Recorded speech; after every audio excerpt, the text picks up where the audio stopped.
बिस्मिल्लाहिर्रहमानिर्रहीम। अस्सलाम वालेकुम नाज़रीन, प्रोग्राम सिटी 10 में खुश आमदीद। मैं हूँ आपकी मेज़बान अना यूसुफ। सर्दी का आगाज़ हो चुका है। आई थिंक कल भी हमने देखा शहर में अच्छी खासी धुंध थी या फिर ये फॉग या स्मॉग, दोनों में से अभी डिफरेंस लोग पूछ रहे हैं कि ये धुंध है या फिर ये स्मॉग है। चीज़ें अभी समझ नहीं आ रही हैं क्योंकि सर्दी की शिद्दत भी उस तरह से महसूस हो रही है, यानी इसी मौसम में फॉग भी होती है, लेकिन अनफॉर्चुनेटली ये स्मॉग है क्योंकि आपको सांस लेते हुए महसूस भी हो रहा है। सो हमने आज के प्रोग्राम में आपको ये भी बताना है कि फॉग की सूरत में आपको एहतियात क्या बरतनी है। अगर आप मेन रोड्स पर सफ़र कर रहे हैं, ख़ास तौर पर अगर आप मोटरवे पर सफ़र कर रहे हैं, तो फॉग की सूरत में वो क्या ज़रूरी हिदायत हैं, वो क्या सेट प्रोटोकॉल है जो कि आपको फॉलो करना है। मकसद सिर्फ और सिर्फ आपकी हिफाजत है। सेकेंडली, अगर शहर के अंदर जो आपको नज़र आ रही है, इस वक्त मैं दफ्तर से बाहर जैसे ही अंदर एंटर हुई हूँ तो आपको बाहर मेन गेट के बाहर बिल्कुल भी कुछ नहीं नज़र आ रहा, ज़ीरो विजिबिलिटी है। अब सवाल ये पैदा होता है, ये फॉग है या स्मॉग है या दोनों मिलके जो है वो हमें नज़र आ रही हैं। मुझे तो ऐसा महसूस हो रहा है ये फॉग और स्मॉग दोनों का मजमुआ है। अगर ये फॉग भी है, स्मॉग भी है, तो आपने एहतियात क्या करनी है, आपके लिए किस हद तक खतरनाक हो सकती है। इंशाल्लाह आगे 11:05 पर हमने आपसे ये डिस्कस करना है और हम आपको बताएंगे मोटरवे पर सफ़र करने के लिए आपको कौन कौन सी एहतियात है। आपको लाइव मोटरवे से मनाजिर भी हम आपको दिखाएंगे, लेकिन सबसे पहले आगाज़ करते हैं प्रोग्राम का। हमारी टॉप स्टोरीज क्या हैं, आज की खबरें। पंजाब में नंबर गेम का खेल शुरू हो गया। गवर्नर ने वजीर आला को एतमाद का वोट लेने का कह दिया।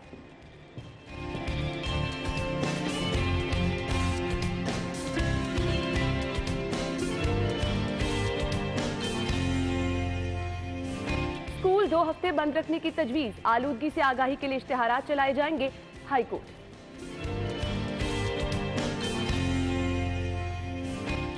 बढ़ती हुई फिजाई आलूदगी के पेश नजर रुडा का बड़ा फैसला क्या है, आज के शो में बताएंगे। और फिर मसला झूंका तू, सबसे बड़ी इलाजगाह बहरान से निकलने के लिए नाकाम है।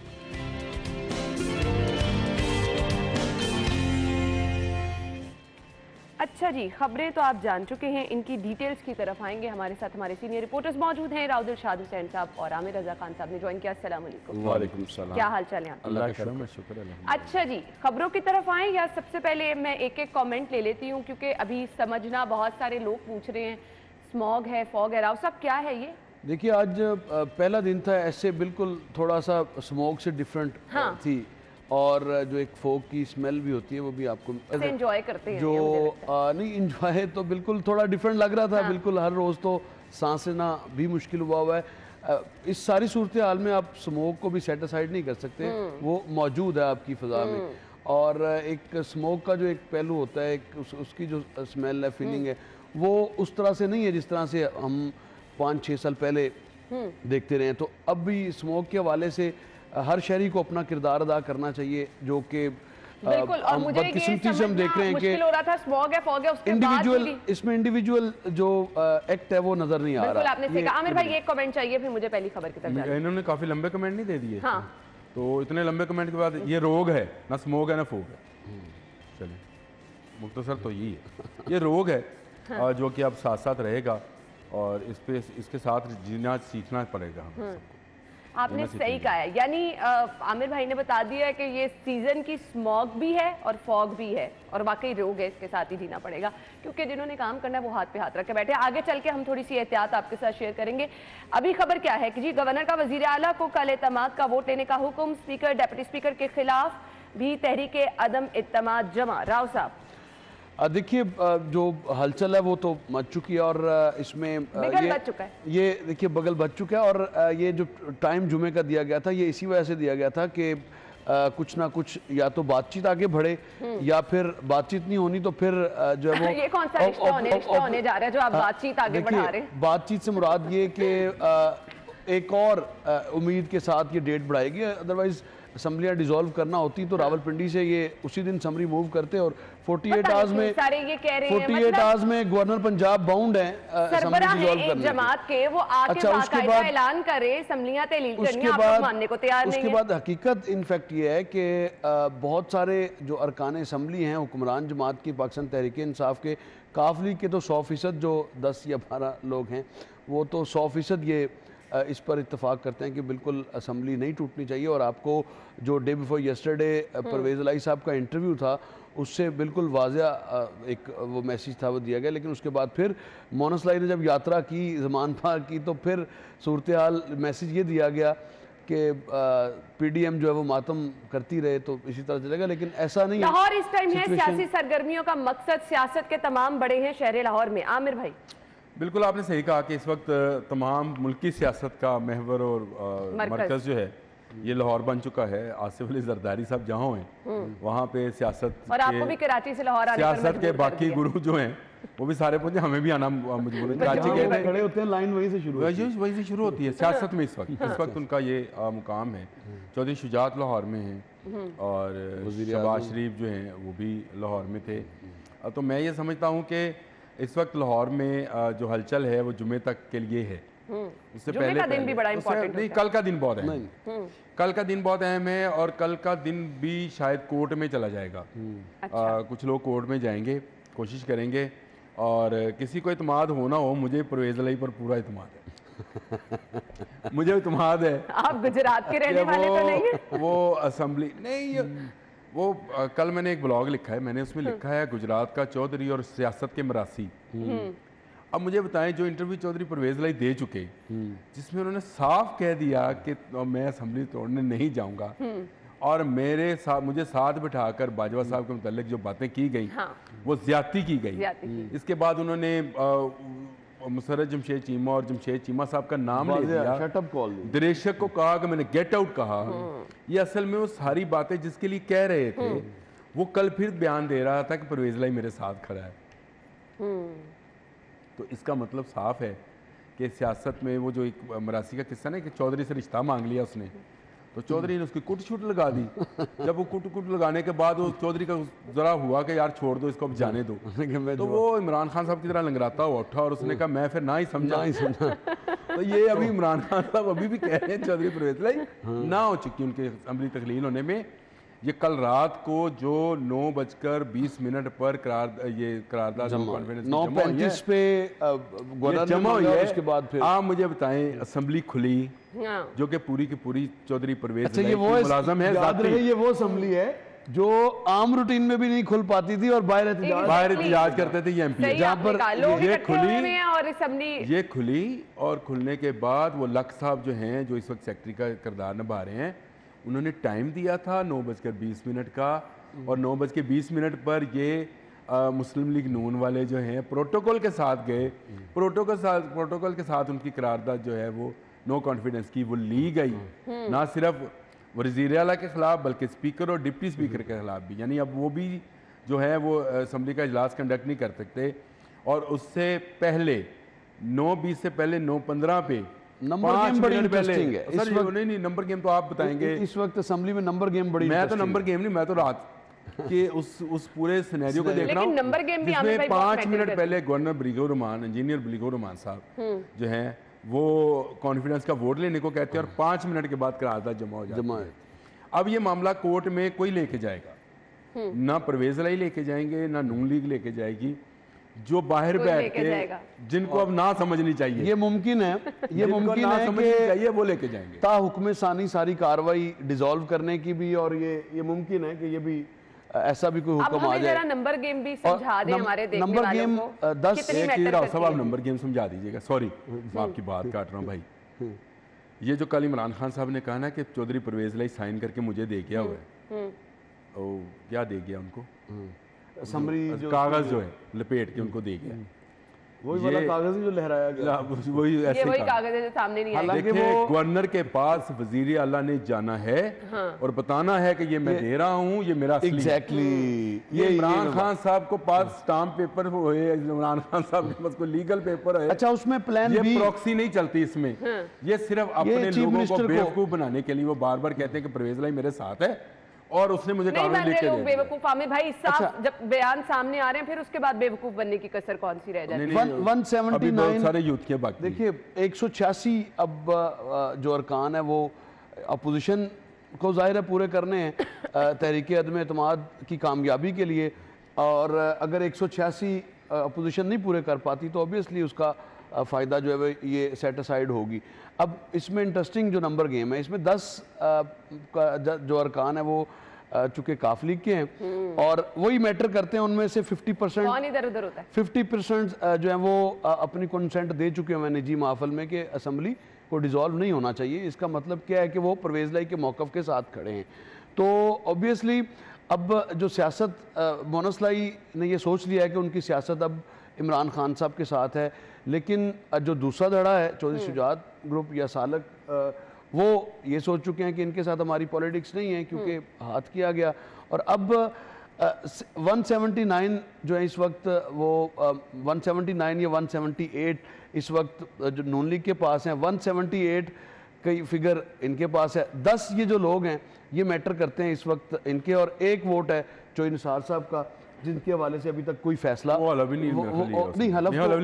हलफ हुआ हुआ है। उनका वोट एक वो डिसाइसिव नहीं, उसका वोट कोई डिसाइसिव नहीं, वो छोड़ आएंगे नहीं, वो आएंगे नहीं। चोई निसार अब तारीख हो गई, हिस्ट्री हो गई, अब बेचारे वो तो आएंगे नहीं, वो लेकिन बड़ी अब और बात में भी जीत जाए ना, अब बड़ी बात होगी। अब इंटरेस्टिंग मरहला अब शुरू होने जा रहा है, जो कल शुरू होगा। और अब मामला कुछ नहीं रहा। मैं आपको सच्ची बात बताऊं, इलेक्शन कमीशन ऑफ पाकिस्तान काफ लीग चौधरी शुजात को दे चुका। ये आज से 4 महीने पहले आने वाला फैसला याद रखें।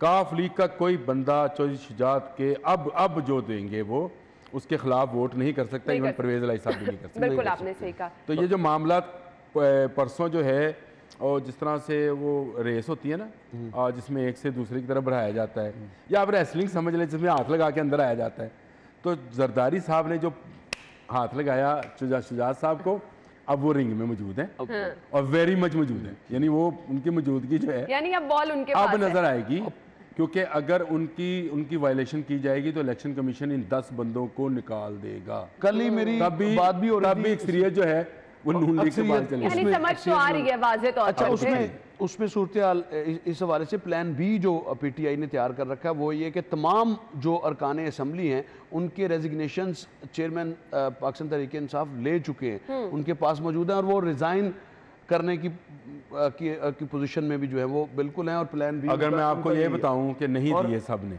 और नहीं उसमें अक्सरियत ने दे दी होगी। नहीं सर, रिटर्न 50% से कम रिजाइन आए हैं। वो रेजिग्नेशंस लिए जा चुके हैं और वो मौजूद हैं, वो नहीं है। मैं आपको यही बता रहा हूँ।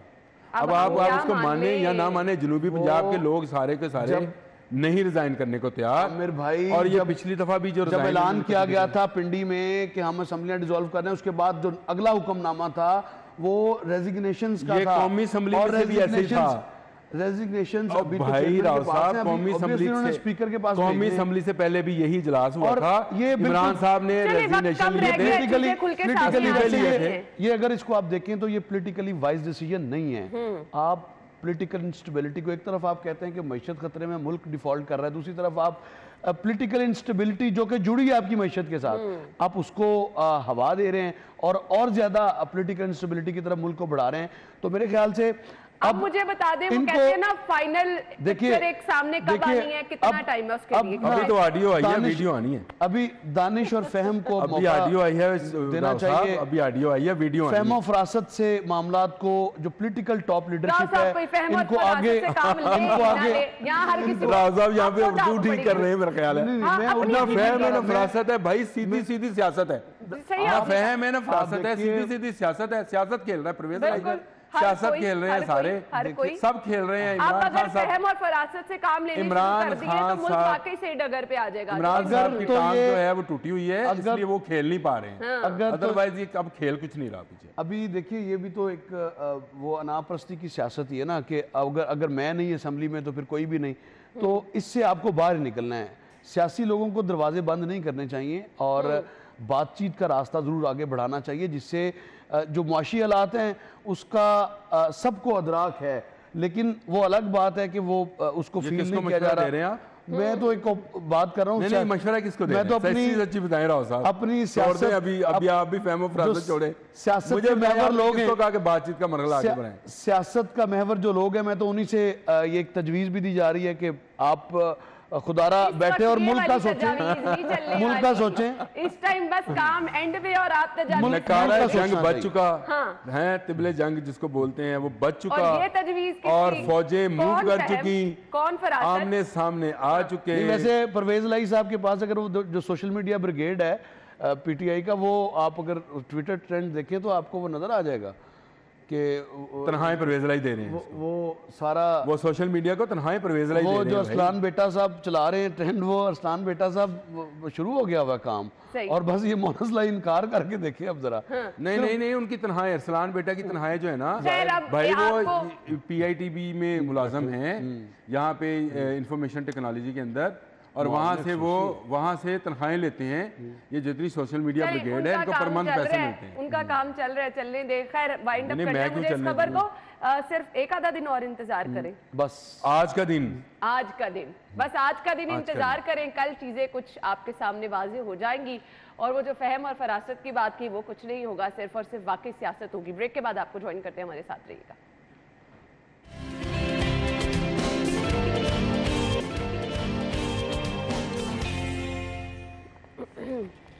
Welcome back. और खबर ये है जी, स्कूल 2 हफ्ते बंद रखने की तजवीज़ है। आलूदगी से आगाही के लिए इश्तेहारात चलाए जाएं। हाई कोर्ट की जानिब से अहकाम जारी किए गए हैं। सो जब काम नहीं करना तो फिर ज़रूरत तो यही होगी कि आप स्कूल्स बंद करें, कारोबारी मराकज़ का टाइम महदूद करें। जब आपने किसी भी चीज़ पर चेक एंड बैलेंस नहीं रखना, आप रख कह नहीं रही सकते, काम नहीं रखना नहीं करना, चाहते। काम कर तो रहे हैं आलूदगी फैलाने में, सही। आप ये कह रही हैं कि काम नहीं कर रहे। और इसकी तरवीज में तमाम इदारे, खास तौर पर महकमा माहौलियात और डिस्ट्रिक्ट एडमिनिस्ट्रेशन बराबर की शरीक है। सही। जबकि आप अगर देखें इसको ओवर देखते हैं तो बच्चों को छुट्टियां, फिर आप तमाम तर जो दफातर हैं उनके हवाले से आपको कदगन लग गई, कारोबारी मराकज़ पर कदगन लग गई, और जो सबसे बड़ा सोर्स है आपके यहाँ उस पर कभी तवज्जो नहीं दी गई।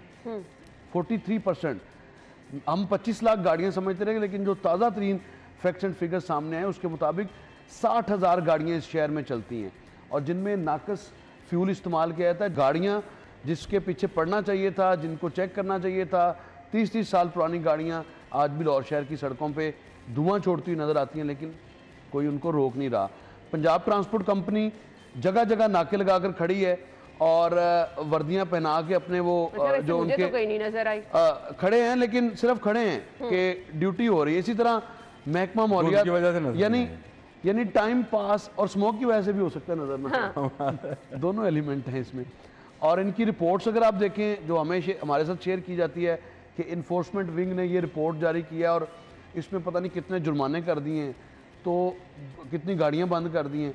भाई अगर कोई गाड़ी जब आपने कह दिया कि मेंटेनेंस सर्टिफिकेट विक्स का चाहिए, अगर उसके पास नहीं है कमर्शियल व्हीकल के पास खास तौर पर, तो उसको क्यों वो सड़क पर आ रही है। तो जिस हद तक आप रोक सकते हैं उतना तो रोकें, लेकिन रोका नहीं जा रहा। और मैं आज आपको बताऊं, इससे बड़ा जो सोर्स लाहौर शहर में 25,300 से जायद रेस्टोरेंट्स हैं जिनके बाहर आपको बारबेक्यू की भट्टियां नजर आती हैं, और मज़े मज़े के वहाँ पे बारबेक्यू बनते हुए आपको आजकल तो हर चीज़ उस पर, फिश भी आपको पता है कि वो उसी पे कोयले पे चल रही है, और आपका एक रेस्टोरेंट कम से कम 8 किलोग्राम कोयला इस्तेमाल करता है, और ज़्यादा से ज़्यादा 20 से 26 किलोग्राम कोयला एक भट्टी पर इस्तेमाल होता है। और आप अंदाज़ा लगाएं कि 25,000 ये आपने ऐसे सोर्स हर गली मोहल्ले में छोड़ दिए हैं कि कोई बचे ही ना। बड़ी मेहनत की आपने ये तमाम चीजें ढूंढने में, और देखिए यौमिया लाहौर शहर में कम से कम जो कोयला जलाया जा रहा है भट्टियों पर, मैं दूसरी की बात नहीं करता, और भी काफ़ी ज़्यादा सोर्सेज में कोयला इस्तेमाल हो रहा है, सिर्फ इन भट्टियों पर 2,10,471 किलोग्राम कोयला जलाया जा रहा है। तो फिर आप बड़ी रीजन किसको कहेंगे? गाड़ियों को, भट्टों को? मुझे तो सबसे बड़ी रीजन ये लग रही है। अब चूंकि इसके हवाले से मैंने मुतल्लिका महकमे से ये पूछा है कि इसकी कंट्रीब्यूशन कितनी है, आज तक जवाब नहीं आया।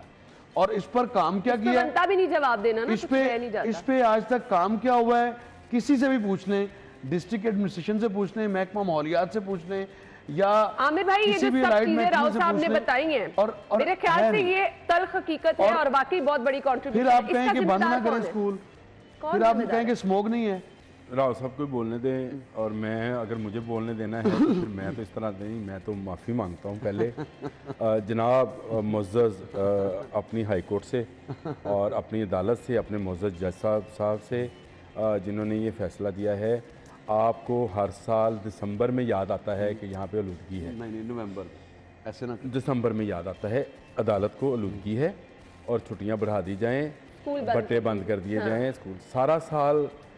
जनाब मैं फिर माफ़ी का ख्वास्तगार हूँ, एक दफ़ा आपसे माफ़ी हाथ जोड़े हुए मैं नहीं, मुझसे माफ़ी आप जितनी कहेंगे मैं आपको माजरत करने को मैं इस गुफ्तगू का हिस्सा नहीं। सारा साल हम मैं भुगत चुका हूँ, सोए रहते हैं।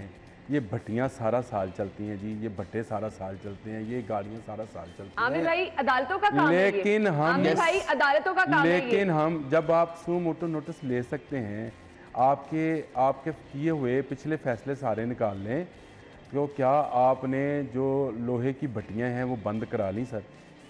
आपने जो जिग जैग भट्टे लगने थे वो लग गए सर? आपने जो गाड़ियों के सर्टिफिकेट्स का ऑर्डर जारी किया था, क्या सारी गाड़ियों को फारू सर आप ये फैसले, बच्चे तो बहुत खुश होंगे। माय लॉर्ड भी उन्होंने कहा कि माय लॉर्ड कहते हैं साथ माय लॉर्ड, ये बच्चे बड़े खुश होंगे, 2 हफ्ते की छुट्टियां, 3 हफ्ते की छुट्टियां। लेकिन सर मुझे पता है कि मैंने सुबह अपने खंगार में से काले रंग का मवाद निकाला देखिए, और ये मवाद एक दिन में इकट्ठा नहीं होता ये है सर कि ये सारा साल फ़ज़ा में जाता रहता है, ऊपर उठता रहता है। जब ये सर्दी आती है तो ये फोग के साथ स्मोग बनकर नीचे आ जाता ऐसे है और हमें महसूस होना शुरू होता है। ये सारे साल का गंद है, हर दूसरा ये ना ये कोयला जो पता नहीं कई लाख टन इन्होंने बताया कि जल रहा है, किलो बताया, और ना ये गाड़ियां का फ्यूल जो कि इन्होंने बताया कि किसी ऐसी कंट्री से लिया जाता है। मैं माफ़ी के साथ कह रहा हूँ आपसे सर, मैं माफ़ी भी मांग रहा हूँ। अगर मुझसे गुस्ताखी हो गई है तो सर मुझे माफ़ कर दीजिएगा, सज़ा ना दीजिएगा। लेकिन सर ये सारा साल करने वाला काम है, आप सिर्फ अपने पुराने फैसलों पर अफसरों से इम्प्लीमेंटेशन ले लें सर, तो ये मसला हमेशा के लिए ख़त्म हो जाएगा। उसके बाद आप बच्चों को 1 महीने की सर्दियों में भी छुट्टियाँ दीजिए, मुझे कोई इतराज़ नहीं है। अल्लाह हाफ़िज़। अब ये आपने बड़ी मौदबाना और अच्छी गुजारिश की है। राव साहब, जो हालात सारे आपने बताए, मुझे सिर्फ ये बता दें हमने रिस्पॉन्सिबल किसको कहना है? देखिए अब थोड़ा सा सीरियस नोट पे मेरे ख्याल से आ जाए, काफ़ी ज़्यादा आमिर भाई ने तमहीद भी बांध दी और ये काम अदालत का है नहीं। अदालत ने अपने ज़िम्मे लिया हुआ है कि कम अज़ कम चलें वहाँ पर CS को, DC को, कमिश्नर को, DG माहौलियात को, मुख्तलिफ जो डिपार्टमेंट्स हैं इनको बुला के कम अज़ कम कोई जो अहकामात हैं उनको एग्जीक्यूट तो करवा ले। अच्छा, एग्जीक्यूट भी नहीं हो पाते, बदकिस्मती है।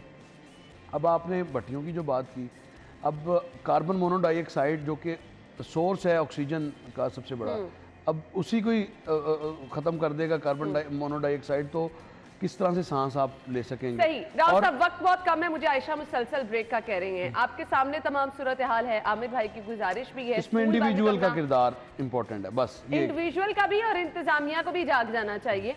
उनको भी जो जिम्मेदार हैं उनको भी थोड़ा सा जो है अब मेरे ख्याल से जागना चाहिए जो हालात हैं, और पूछने वाला कोई लाजमी होना चाहिए। अदरवाइज ये सिलसिला हमेशा ऐसे रहा है, हमेशा ऐसे रहेगा। ब्रेक के बाद ज्वाइन करते हैं।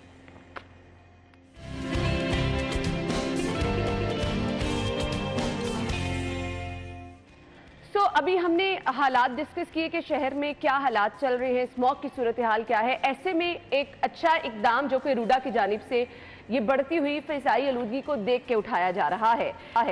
पहला माहौल दोस्त सनती जोन तैयार करने का फैसला किया गया है। आमिर भाई, ये माहौल दोस्त सनती जोन कहा जा रहा है, कैसे ये माहौल दोस्त है, जरा रोशनी डाल दीजिए।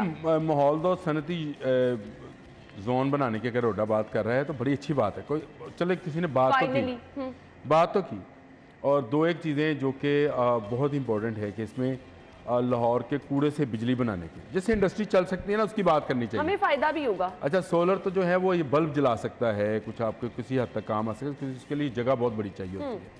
लेकिन अगर इसी रोडा में अंदर एक कूड़ा जलाने से जब विंड वाली बिजली बन नहीं सकती है यहाँ पे, ये विंड की बात हो रही है। नहीं, विंड वाली बिजली बन नहीं सकती। हाँ। वहाँ कॉरिडोर ही नहीं है, एयर कॉरिडोर चाहिए है। हम ख्याल हैं इस मामले। आपका कलर का हार किसी एक खबर आपके पंजाब में 2 जगह ऐसी हैं जहाँ पे ये बन सकती है। एक कलर का हार का एरिया है, दूसरा रवात का एरिया है। अगर आप कहीं इस्लामाबाद गाड़ी में जा रहे हो तो लिखा होता है कि यहाँ हवा तेज है, यहाँ से आसानी से गुजरे।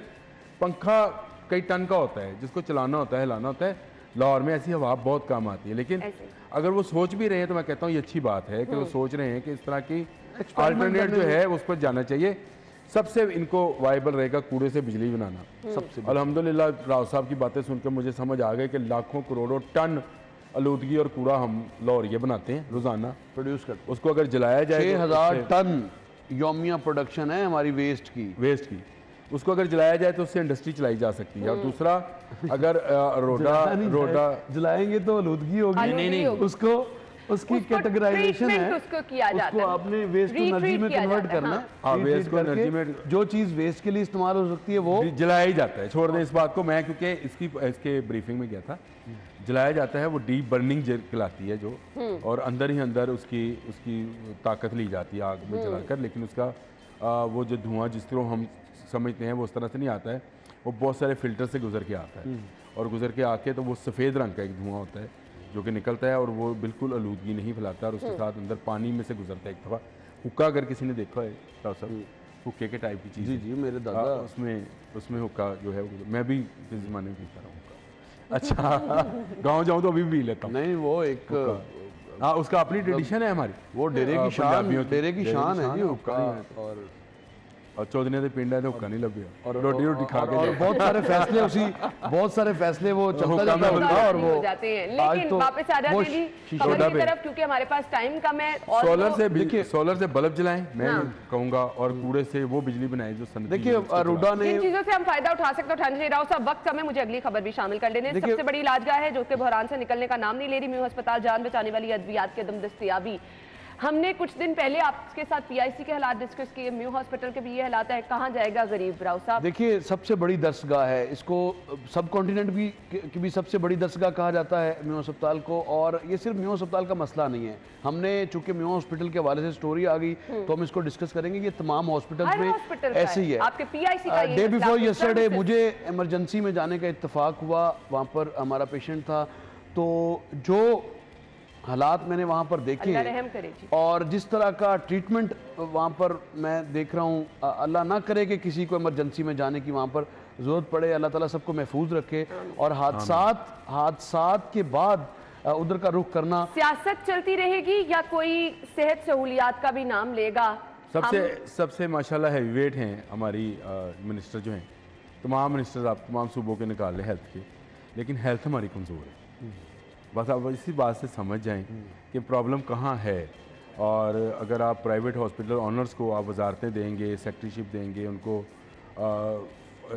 बनाएंगे, वज़ीर बनाएंगे, तो फिर आपके गवर्नमेंट हॉस्पिटल तो नहीं चलने वाली। ये मैं हमेशा से कहता हूँ, कन्फ्लिक्ट ऑफ इंटरेस्ट जो है ये मार देता है। ये मेरे लीडर इमरान खान साहब की बात है, और वही काम उन्होंने किया जिसका इल्ज़ाम वो दूसरों पे लगाते थे। ये उनकी आदत है। भाई मुझे सिर्फ ये बता दें, आप हर रोज एक ही मसला डिस्कस कर रहे हैं कि आपके पीआईसी के ये हालात है, आपके सर्विसेज के ये हालात है, यानी जान बचाने वाली दवाई नहीं है। इतनी बड़ी गफलत, आपका मरीज एक कल गुज़ार साहब का बयान चल रहा था कि मैंने बहुत खिदमत की है। गुज़ार साहब पूरे पंजाब में एक हॉस्पिटल बताएं जो आपने बनवाया हो। खिदमत कहते पता नहीं, जो 1000 बेड का अनाउंस किया था वो 6 दफा उसकी फिजिबिलिटी, जिसकी इन्होंने खिदमत की वो दुबई में है इस वक्त, ठीक है, वो दुबई में रहेंगी, वो जब आएंगी तो फिर बात होगी।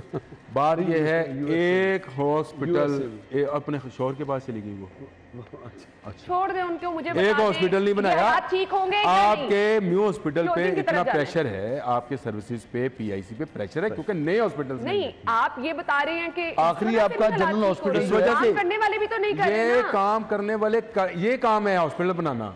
अच्छा, नए डॉक्टर्स को वहाँ इम्प्लाई करना। थोड़ा सा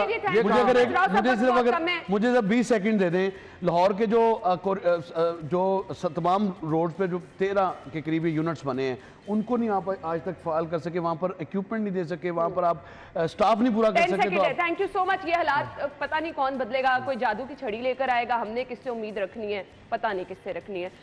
नाज़रीन ब्रेक लेते हैं, हेडलाइंस होंगी, फिर आते हैं शो में।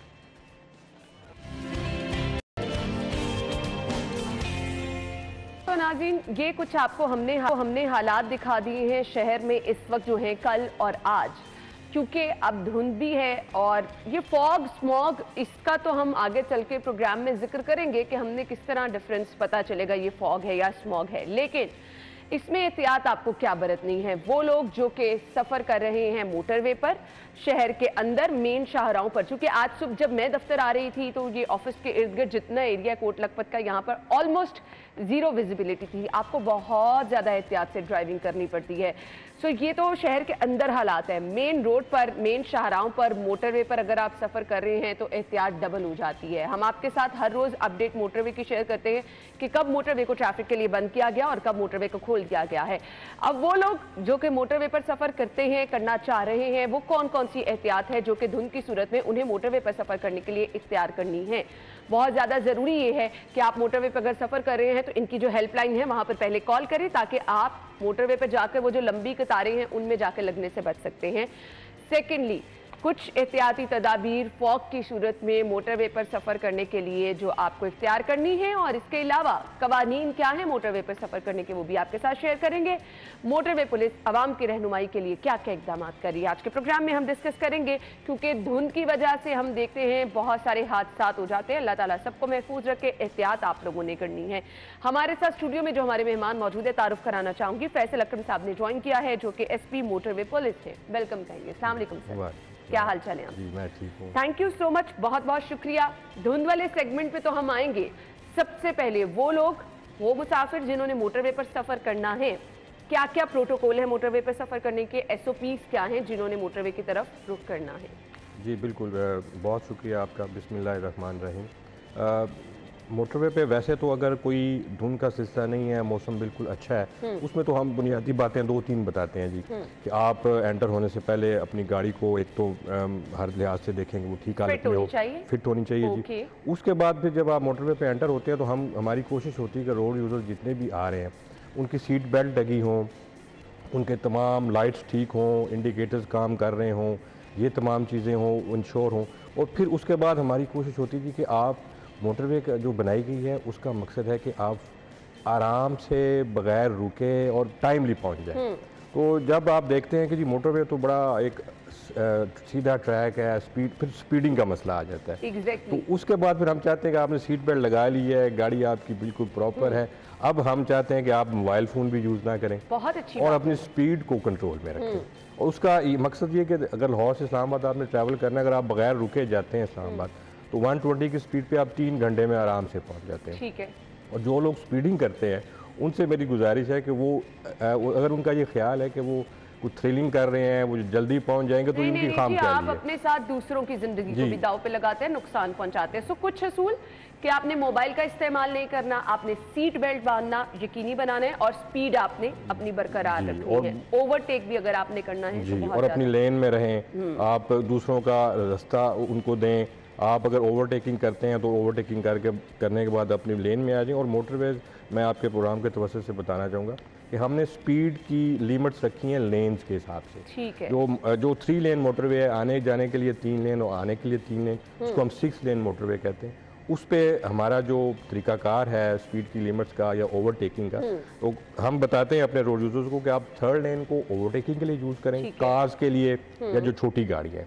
और ओवरटेकिंग करने के बाद आप 120 के बाद आप 2nd लेन में आ जाए। और हमने एक ये भी बड़ी फैसिलिटी दी हुई है कि आप 10 किलोमीटर एक्सीड कर लें अगर आप ओवरटेकिंग कर रहे हैं, या आप चाहते हैं कि आप मुनासिब फासला अख्तियार करके अपनी लेन चेंज कर लेते हैं। और उसी के साथ साथ जो बड़ी गाड़ियाँ हैं, HTVs हैं या PSVs हैं, उनको हम ये हदायत करते हैं कि आप जो HTVs को तो ज़रूरत नहीं होती 2nd लेन में जाने की, क्योंकि उन्होंने 60 या उससे बिलो चलना होता है। क्योंकि मोटरवे पे मैं आपके ये बताना चाहूँगा हवाले से आप बात कर रहे हैं हम इसी की, तो जो जितनी भी HTVs हैं उनको हदायत की जाती है कि वो 1st लेन में चलेंगे और बिलो 60 मत चलें। क्योंकि मोटरवे पे जिस तरह अपर स्पीड लिमिट है, इस तरह लोअर स्पीड लिमिट्स भी हैं। तो ये बड़ा ज़रूरी है कि वो अपनी लेन में रहे, अपनी यानी मैक्सिमम मिनिमम आपको दोनों चीज़ों का ख्याल रखना है, ताकि आपके साथ जो दूसरे लोग सफ़र कर रहे हैं वो भी परेशानी से दो चार ना हो। अच्छा जी, ये तो वो काम है जो कि रोड यूज़र ने करने हैं, मोटरवे इस्तेमाल करने वाले लोगों ने करने हैं।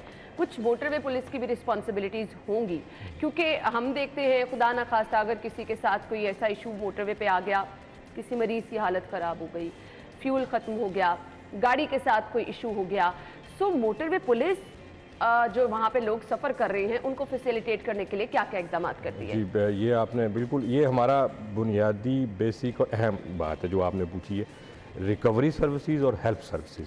अब उसमें मोटरवे पुलिस चूँकि 24/7 काम कर रही है, खुदा ना खास्ता जिस तरह आपने कहा कि कोई तबीयत की ख़राबी होगी, और मैं बताता चलूँ कि हमारे मोटरवे पुलिस ने कार्डियक अरेस्ट और इस तरह की एमरजेंसीज, और इवन मैं बताता चलूँ कि कुछ वो मामलात ऐसे भी हुए हैं कि हमने, हमारे अफसरों ने बड़ा अच्छा काम किया है कि अचानक कोई खातून सवार थी बस में, तो उनका वो डिलीवरी का मसला था और वो बड़ा कामयाबी से किया और लोगों ने बड़ा इसको अप्रिशिएट किया। तो इसी तरह जिस तरह अगर आपने हेल्थ के हवाले से बताया कि कोई एमरजेंसी आ जाती है तो हमने कार्डियक अरेस्ट के लोगों को और ऐसे लोगों को फौरी रेस्क्यू करते हैं, विद नो टाइम एम्बुलेंस आ जाती है और करीबी जो हॉस्पिटल में हम शिफ्ट कर देते हैं। बहुत अच्छी चीज़ है। और इसी तरह जब आपने जो हेल्प की बात की है उसमें हम ये करते हैं कि अगर कोई गाड़ी ख़राब होती है तो उसको, अगर वो मौका पे ठीक हो जाती है, अगर वो इस काबिल नहीं है कि वो ठीक हो सके, तो उसको फ़ौरन रिकवरी सर्विसेज के जरिए करीबी वर्कशॉप भेज दिया जाता है। ठीक हो गया। यानी मोटरवे पुलिस भी सफ़र करने वालों की सहूलियात के लिए हर इक़दाम करती है। खैर, अब हमने आना है धुंध वाले सेगमेंट की तरफ। मौजूदा सूरत हाल पहले देख लेते हैं मोटरवे पे क्या है, क्योंकि हम तकरीबन 10:30-11 बजे के करीब ही देखते हैं, आपको अपडेट करते हैं कि जी मोटरवे को ट्रैफिक के लिए खोल दिया गया है। हमारे रिपोर्टर हसन खालिद वहां पर मौजूद हैं। पहले उनसे मौजूदा सूरत हाल और फिर कुछ हम आपके साथ डिस्कस करेंगे कि आपको क्या क्या एहतियात करनी है। हसन, बताइएगा इस वक्त मोटरवे पर क्या सूरत हाल है? जी हाँ, आज लाहौर और इसके गिरदोनवा में सुबह सवेरे तो धुंध के बादल थे और धुंध की शिद्दत ज़्यादा होने के बायस हद निगाह मोटरवे पर सिफर थी, लेकिन अब कुछ देर कबल जो है वो सूरज निकल आया है और धुंध के बादल जो हैं वो छटना शुरू हो गए हैं। लेकिन इसके बावजूद बदस्तूर मोटरवेज़ आम ट्रैफिक के लिए बंद हैं, क्योंकि मोटरवे पुलिस की तरफ से ही बताया जा रहा है कि मुतअद्दिद सेक्शन ऐसे हैं जहाँ पर हद निगाह अभी भी कम है, जिसकी वजह से अभी मोटरवे को ट्रैफिक के लिए बहाल नहीं किया जा सकता। मोटरवे M2 लाहौर से कोट मोमिन तक, M3 फैज़पुर से दरखाना तक, M11 लाहौर तक सियालकोट और M4 और M5 के भी मुतअद्दिद सेक्शन हैं जहां पर हद निगाह अभी कम है और उनको ट्रैफिक के लिए बंद रखा गया है। मोटरवे पुलिस की जानिब से बताया जा रहा है कि जैसे ही हद निगाह में बेहतरी आएगी, धुंध की शिद्दत में कमी वाक़या होगी, तो मोटरवे को ट्रैफिक के लिए खोला जाएगा। अलबत्ता अभी मुतअद्दिद सेक्शंस में मोटरवे की शिद्दत ज़्यादा होने के बायस मोटरवे ट्रैफिक के लिए बंद रखी गई है। बाबू साहब के मुकाम पर गाड़ियों की एक तवील कतारें लगी हुई हैं जो कि इस इंतज़ार में हैं कि जैसे ही मोटरवे खुले तो वो अपने मंजिल की तरफ रवाना हो। ताहम मोटरवे पुलिस का ये कहना है कि आवाम की और मुसाफिरों की हिफाजत के पेश नज़र मोटरवे को बंद रखा गया है। जैसे ही ऑब्वियसली मकसद यही होता है कि मुसाफिरों की हिफाजत को यकीनी बनाया जाए और इस मकसद के लिए मोटरवे को बंद रखा जाता है जब तक मोटरवे पुलिस को लगता है कि जी सूरत हाल बेहतर नहीं है। So thank you so much Hasan Khalid, आप हमारे साथ मौजूद थे। मौजूदा मोटरवे की आपने हमें सूरत हाल बताई। अभी भी कुछ जगहों पर क्योंकि धुंध की शिद्दत ज़्यादा है तो मोटरवे को बंद रखा गया है। सो हम चलते हैं फैसल साहब की जानिब, उनसे जानते हैं। फैसल साहब, जो लोग सफ़र कर रहे हैं, अभी जैसे हसन बता रहे हैं गाड़ियों की लंबी कतारें लगी हुई हैं, उनके लिए कोई हेल्पलाइन नंबर जहां से वो घर से सफ़र पे जाने से पहले पूछ लें कि जी मोटरवे ट्रैफिक के लिए खोल दी गई है, नहीं खोली गई है? जी, इसमें मैं अर्ज़ करता हूँ 3 चीज़ें हैं। सबसे पहले तो आपने खुद भी बताया कि मोटरवे पुलिस की जो हेल्पलाइन 130 है वो एक सबसे फौरी और बेस्ट सोर्स है। नंबर आप हमारे साथ शेयर कर सकते हैं? जी, हेल्पलाइन का 130। ठीक है जी, 130 पे आपने कॉल करनी है सफ़र करने से पहले और आपने पूछना सिर्फ ये है कि मोटरवे को ट्रैफिक के लिए खोला गया, नहीं धुंध की सूरत हाल क्या है। और उसके अलावा अगर आप हम सफ़र ऐप है हमारी, ट्रैवल एडवाइजरी है, जितनी भी मोटरवेज इस वक्त बंद हैं या जिनके ऊपर विजिबिलिटी कम है वो हम उसको गाहे बगाहे टाइमली उसको अपडेट करते रहते हैं। अगर आप उसके ऊपर भी देखना चाहें तो वो सारा अपडेट मौजूद है। और हेल्पलाइन तो वो फौरी सोर्स है, आप फौरी कॉल करें, वो आपको बता देते हैं कि जी अभी मोटरवे जो है इन जगहों पे धुंध का ज़्यादा होने से या विजिबिलिटी कम होने की वजह से बंद है, तो लिहाजा आप सफ़र ना करें। ठीक तो उसका तो ये तरीका है जी। ठीक है, अब वो लोग जो कि मोटरवे पर उस टाइम होते हैं जब आपको डिसीजन ये लेना पड़ता है कि फिलहाल मोटरवे को बंद करना है, मेरे ख्याल से बहुत बड़ा चैलेंज होता होगा उन लोगों को उनकी मंजिल तक पहुंचाना। कॉन्वे की सूरत में कैसे हेल्प करते हैं? जी, मैं अर्ज़ करता हूँ इसमें बिल्कुल। अब इसमें यह है कि थोड़ा सा ना मैं अर्ज़ करता हूँ कि नवंबर से फरवरी के दरमियान ये सिलसिला रहेगा।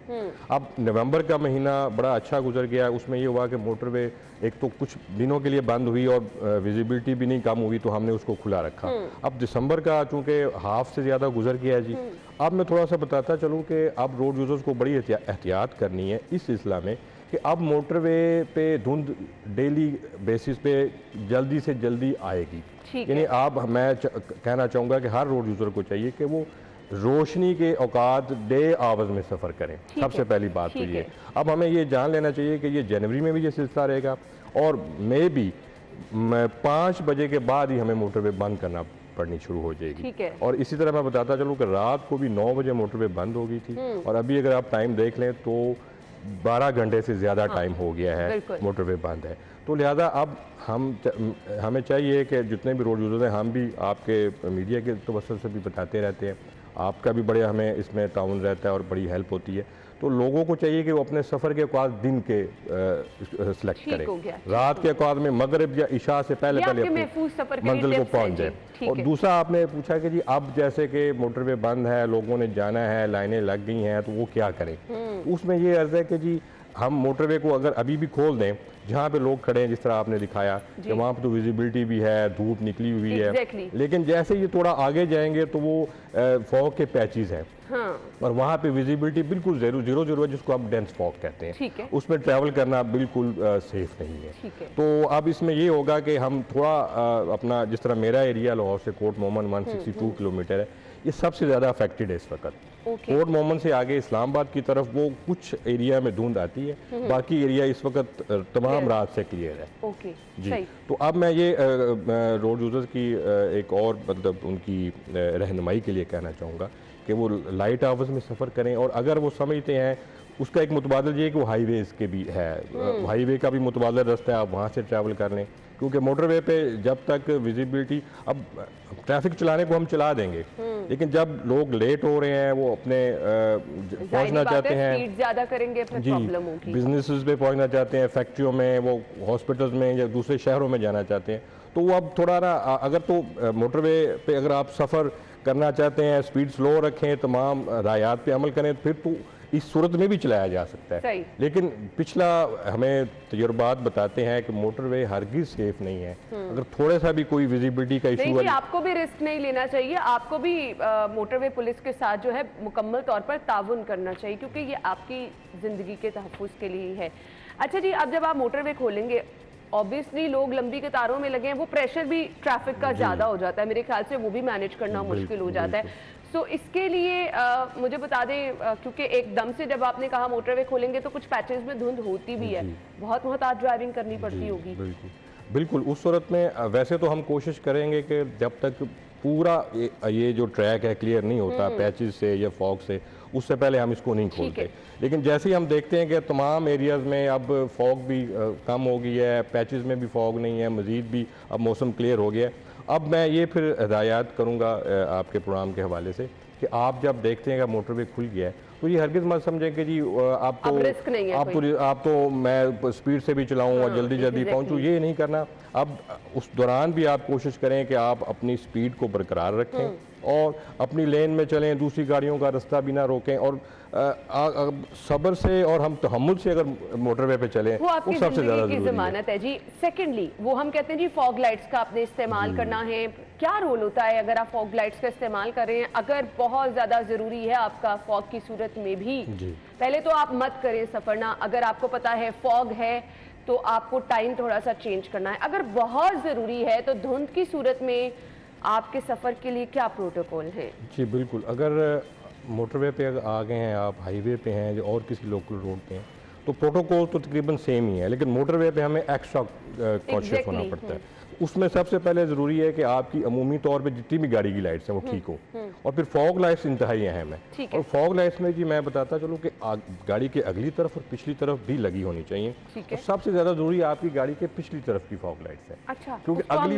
जी आपसे जो पीछे गाड़ियाँ आ रही हैं आप उनको विजिबल हो रहे हैं, आप उनके आगे जा रहे हैं, अगली तरफ भी होना बहुत ज़रूरी है, लेकिन बहुत ज़्यादा ज़रूरी गाड़ी के पिछली तरफ है। ये तो फॉग लाइट्स की बात आ गई। अब इसी तरह आप देखें कि इसके अलावा जो प्रिकॉशन हमें मोटरवे पे लेनी है, स्पीड आप अपनी रूटीन से बहुत कम रखें, अगली गाड़ी से फासला भी बहुत ज़्यादा रखें, और इसके अलावा अपनी गाड़ी की जो हैज़र्ड लाइट्स हैं वो भी ऑन रखें, और डिफॉगर जो है वो आपका काम करता हो, गाड़ी के वाइपर्स अच्छी दुरुस्त हालत में हो। ये बहुत अच्छी चीज़ें हैं जो आप बता रहे हैं, हम लोग सम टाइम इन चीज़ों को नज़रअंदाज कर देते हैं। इसके साथ साथ एक चीज़ बड़ी ज़रूरी है जो हम लोग नहीं अख्तियार करते दौरान ड्राइविंग, हम अपनी गाड़ी के शीशे चढ़ा लेते हैं, क्योंकि ठंड है जी, फॉग आ रही है जी, तो शीशे चढ़ा लिए और लाइट्स को हम हाई बीम पे रख लेते हैं। बिल्कुल हाई बीम पे जब आप लाइट्स को रखते हैं तो आपको वो मजीद धुंधला देती है आपका रास्ता। एग्जैक्टली तो ये बड़ा ज़रूरी है। अब गाड़ी के शीशे खुले रखने के दो फायदे हैं। ठीक है। एक तो आपको साउंड्स बाहर से आ रही होंगी कि मेरे साथ से गाड़ियाँ कौन सी गुजर रही हैं,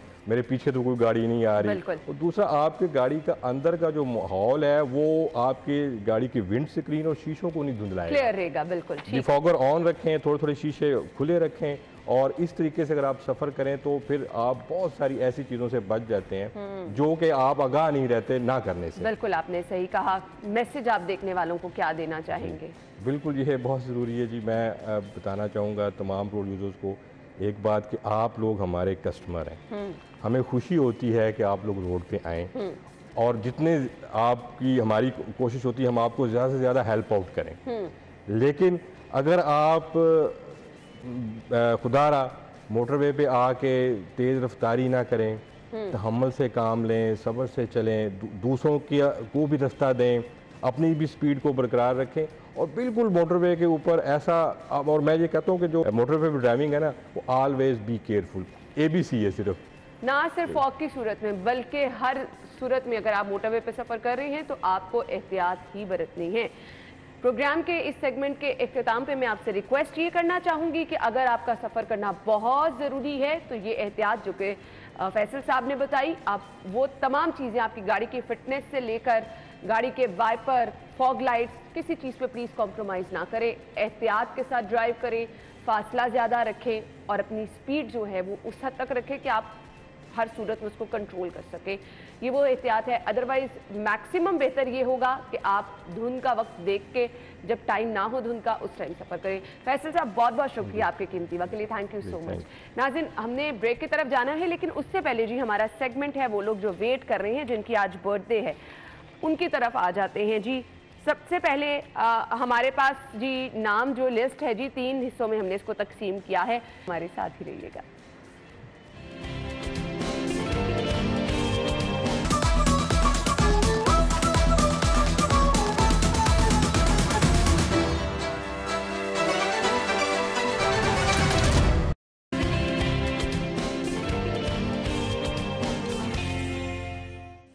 खुश आमदीद आपको एक बार फिर से प्रोग्राम में कहेंगे। इस हिस्से में हमने आपको ये बता दिया कि जी अगर फॉग है तो उस सूरत में आपने किस तरह से एहतियात करनी है, ड्राइविंग किस तरह से करनी है। अब बहुत सारे लोग पूछ रहे हैं ये फॉग है या स्मॉग है, अब इन दोनों में डिफरेंस कैसे पता चलेगा?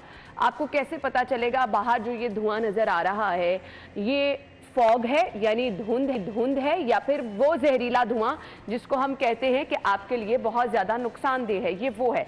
इन दोनों चीज़ों के बारे में पता होना बहुत ज़रूरी है। अगर तो ये फॉग है तो आपको एहतियात क्या करनी है। हमारे साथ माहिर माहौलियात डॉक्टर अब्दुल कादिर साहब हैं जिन्होंने हमें ज्वाइन किया है। सो आपको वो बताएंगे कि इन दोनों में आपको डिफरेंस कैसे पता चलेगा, इन दोनों की सूरत में आपने एहतियात क्या करनी है। अपने मेहमान को वेलकम कहेंगे। अस्सलाम वालेकुम सर। अस्सलाम वालेकुम। क्या हाल चाल है आप? मैं ठीक हूँ, आप सुनाएं? अल्हम्दुलिल्लाह, बहुत बहुत शुक्रिया। कल और आज हमने शहर में देखा धुंध नजर आ रही है। अब हमारे लोग, हमारे शहरी इसको धुंध कह रहे हैं। बेसिकली ये धुंध है, फॉग है या फिर स्मॉग है, हमें पता कैसे चलेगा? बुनियादी तौर पे हम देखते हैं कि स्मॉग जो है ये कम्बिनेशन है स्मोक और फॉग का। ऐसे ही है। पिछले दिनों जो हमने ऑब्ज़र्व किया वो ज़्यादातर स्मोक था। ठीक है। स्मोक से मुराद धुआं जो हमारी ट्रैफिक से, इंडस्ट्री से या जहरीला धुआं, जी जहरीला धुआं। और अब उसके साथ हवा में जब नमी का तनासब बढ़ा है तो इसके साथ फॉग भी शुरू हो गई है। और अब ये स्मोक और फॉग दोनों का मिक्सचर है। और क्योंकि जब हवा में नमी का तनासब बढ़ता है तो उसके साथ ज़मीन की सतह के करीब जो वेपर्स होते हैं वो कंडेंस हो जाते हैं और उसकी वजह से फिर विजिबिलिटी कम हो जाती है। तो ये आजकल जो है ये स्मॉग है, इसमें जहरीला धुआं भी शामिल है और फॉग भी शामिल है। यानी आज और कल जो आपको बाहर हालात नज़र आ रहे हैं जिसको भी हमने डिस्कस किया, जिसमें हमने आपको बताया कि आपने किस तरह से मोहतात रहना है। सो ये फॉग भी है और स्मॉग भी है, ये दोनों मिल के है। अब एहतियात क्या बरतनी है हमने? अच्छा, जब स्मॉग की सिचुएशन होती है सबसे पहली एहतियात जो है वो हमें अपने अर्बन सेंटर्स में, सिटीज़ के अंदर जो है ट्रैफिक की मूवमेंट को कम से कम करना है। ओके। जो लोग ज़ाती गाड़ियाँ इस्तेमाल करते हैं उनको चाहिए कि वो कम से कम घरों से बाहर निकलें, और इसके अलावा अगर बाहर निकलना ज़रूरी है तो मास्क पहनें। ख़ास तौर पे जो मोटरसाइकिल या बाइक्स के ऊपर जाते हैं उनके लिए मास्क पहनना ज़रूरी है। ठीक है। ऐसे लोग जिनको एलर्जी है, अस्थमा है या दमा है, उनको चाहिए कि वो घरों से ना निकलें। ठीक है। और उनको ख़ास तौर पे इस मौसम में एहतियात करनी चाहिए ताकि वो गले की और फेफड़ों की बीमारियों से बच सकें, क्योंकि ये स्मॉग जो है इसकी वजह से न सिर्फ हमारे जिस्मानी मसाइल पैदा होते हैं, इसके साथ साथ हमारा जो रवैया है, साइकेट्रिक प्रॉब्लम्स भी क्रिएट हो रही हैं। और लाहौर जैसे शहर में जहाँ पे स्मॉग अब 5वां सीज़न बन चुका है, यहाँ पे तो अब ये माहिरीन का बहुत ज़्यादा ज़रूरी होगी और ये आपकी ज़िंदगी के साथ जुड़ गई हैं। एज ए माहिर माहौलियात, आप माहौल को साफ़ सुथरा रखने के लिए वो क्या क्या रिस्पॉन्सिबिलिटी हैं जो बीइंग अ शहरी मुझे करनी है, जो आप कहेंगे कि जी ये तमाम शहरियों को अपने तौर पर ये सब करना है? अच्छा, इसमें बुनियादी रोल जो है हर शहरी का वो गवर्नमेंट से भी ज़्यादा अहम है। वो ऐसे कि हमें जो है इस सीज़न में कम से कम जो है ड्राइव करना है, और दूसरा इसके साथ साथ जो कूड़ा जलाते हैं उसको डिस्करेज करना है। सही। और जो इंडस्ट्री है उसको भी मिनिमम प्रोडक्शन लेवल पे जाना है ताकि वहाँ से जो जहरीला धुआं निकल रहा है और ये सब मिल के जो है माहौल के लिए नुकसानदेह ना हो। अब अगर मैं किसी इदारे में हूँ तो वहाँ पे तमाम एम्प्लॉइज़ को जो है वो कोशिश करनी चाहिए एजुकेट किया जाए और उनसे जो बेस्ट मैनेजमेंट प्रैक्टिसेस हैं फॉग के लिए वो अडॉप्ट की जाएं। और अगर आप घरों के अंदर हैं तो खिड़कियां बंद रखें, और उसके साथ साथ अगर आप अफोर्ड कर सकते हैं तो एयर प्योरीफायर भी लगा सकते हैं। सही। तो ये चंद एहतियात हैं जिनसे हम अमल करके ये कुछ जो माहौलियाती तब्दीलियाँ फ्रीक्वेंटली आ रही हैं, हम देख रहे हैं कि बहुत ज़्यादा तब्दीलियाँ आती चली जा रही, इसकी वजूहात क्या हैं? अच्छा, इसकी वजूहात सबसे बड़ी ये है कि आज से 300 साल पहले जब इंडस्ट्रियल रेवोल्यूशन पूरी दुनिया में शुरू हुआ तो तब से हमने फ़ज़ा के अंदर जो है गैसोलीन, डीज़ल, पेट्रोल जो है इसको दाखिल करना शुरू कर दिया है। वो कार्बन डाइऑक्साइड और nitrous oxide, sulphur oxide gases हमारे इस एटमॉस्फेयर की पूरा हवाई की जो कंपोजिशन है वो चेंज हो चुकी है। अब इस एटमॉस्फेयर के अंदर जो है हीट ट्रैप होती जा रही है, और उस हीट ट्रैप होने की वजह से ग्लोबल वार्मिंग, और ग्लोबल वार्मिंग की वजह से पूरी दुनिया के जो वेदर पैटर्न है वो चेंज हो गए। उसकी वजह से ऐसे एरियाज़ जहाँ पे बारिशें कम होती थी अब ज़्यादा हो रही हैं, और जहाँ बारिशें नहीं होती थी वहाँ ज़्यादा, और पैटर्न बारिशों के चेंज हो चुके हैं। यानी डेजर्ट्स ग्रीन एरिया में, ग्रीन एरिया डेजर्ट्स में कन्वर्ट हो रहे हैं। तो ये हम इंसानों की वजह से ही है और हमें ही इसको बेहतर करना है। बिल्कुल आपने सही कहा, हम लोग इन चीज़ों में बिगाड़ लेकर आ रहे हैं। हमें ही माहौल दोस्त इक़दाम करने हैं ताकि हम अपनी आने वाली नस्लों के साथ साथ अपने लिए भी साफ़ सुथरा माहौल यकीनी बना सके। थैंक यू सो मच, बहुत बहुत शुक्रिया आपके कीमती वक्त के लिए। नाज़रीन, ब्रेक होगी, ब्रेक के बाद आपको ज्वाइन करते हैं। अपनी तजावीज़ ज़रूर हमसे शेयर कीजिए, अपना बहुत सारा ख्याल रखिएगा। कल सेम टाइम पर मुलाकात होगी। अल्लाह हाफ़िज़।